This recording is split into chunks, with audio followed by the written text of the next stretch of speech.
mengenai pelecehan di kampus ini. Melihat hal ini Pak Heri, di mana kasus pelecehan seksual terhadap mahasiswi di kampus ini berakhir pada tindakan main hakim sendiri. Melihat hal ini, Pak Heri, bagaimana kacamata hukum dalam melihat kasus ini yang menjadi sorotan publik ini? Silakan Pak Heri. Ya, terima kasih Mbak Milan atas waktunya.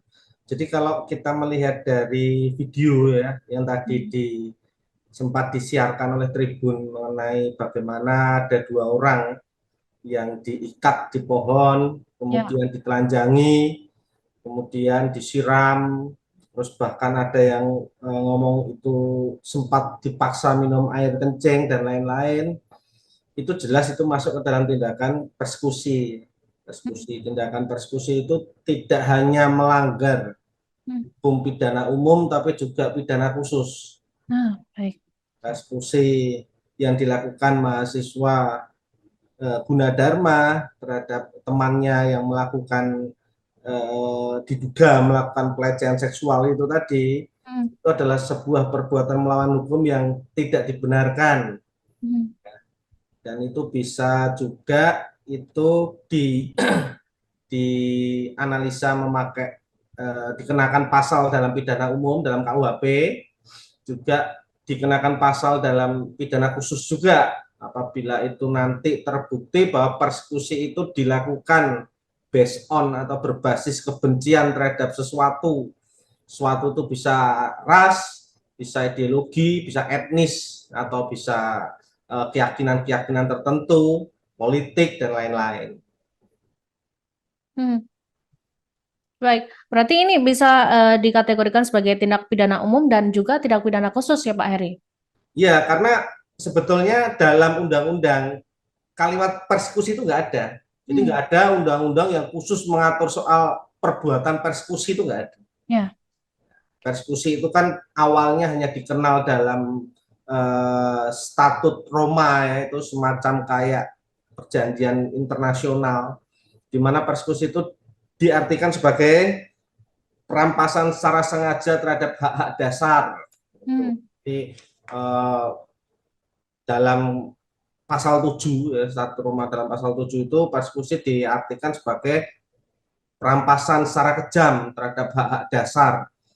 Yang perampasan tersebut adalah didasarkan pada apa? Pada kebencian terhadap politik, ras, etnis, budaya. Nah, persekusi itu juga diatur dalam undang-undang kita, dalam kamus besar bahasa Indonesia maupun Black Dictionary asing ya, itu sama saja diartikan sebagai penganiayaan, perlakuan yang kejam, menindas sekelompok orang yang itu didasarkan pada kebencian terhadap politik, ras, etnis, dan lain-lain itu. Jadi sebetulnya persekusi itu bisa juga didefinisikan ya sebagai perbuatan melanggar hukum dengan cara memburu seseorang atau golongan tertentu yang itu dilakukan secara sewenang-wenang. Nah, perbuatan-perbuatan yang ada dalam persekusi itu kan perbuatannya bermacam-macam tuh. Ya.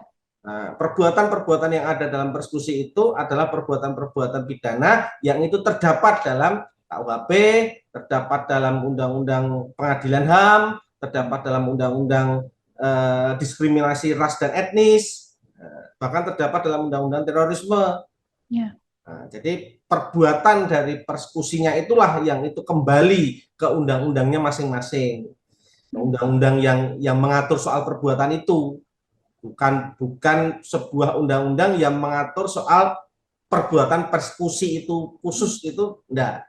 Tapi perbuatan yang dilakukan dalam persekusi itu tergantung kita melihat mahasiswa dalam melakukan persekusinya itu apa saja yang dia lakukan. Dia pakai ngancam, ya kembali lagi ke KUHP soal pengancaman. Dia pakai nyekap, ya kembali lagi ke KUHP soal penyekapan. Dia pakai nganiaya, itu ada yang dipukul, telanjangi, dan lain-lain, kembali lagi ke pasal penganiayaan. Atau ketika dia itu terbukti melakukan karena kebencian dia terhadap suku-suku tertentu atau ideologi politik tertentu, nah itu nanti bisa dikaitkan lagi dengan undang-undang yang mengatur soal itu. Terima kasih sudah nonton.